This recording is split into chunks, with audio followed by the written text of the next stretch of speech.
ulfaadha maqaa keessaniif eessa akka jiraattan? Ani Rataa Baldaan jedhama. Addacha keessa jiraadha.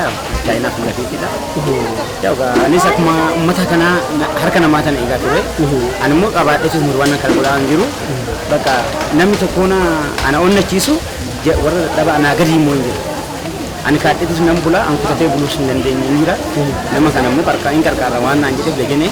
Silazii naka kaayis na godhee harka kiyya an qaburraa ijoollee kiyyarra duraanis akkanumatti an qarqaaramaa ture waan tasallafeetan furachaa ture anis.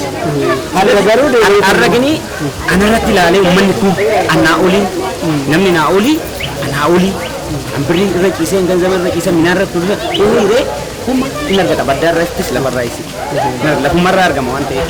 Kanaaf namni akkamii kanatti namni hunduyyuu hojii gaarii kana hojjechuu qabu. Akka kiyyaa kanatti tokko ta'ee ol ijaaree nama dadhabaa nama harka qalleeyyii namni qarqaar nama koo dhukkuba dhibamsiisnee koo beelee baasnee koo uffanni irraa dhume uffata itti jennee dogoone keessa kiyya sin gammada sammuu kiyyas na gammada baay'eetti jecha.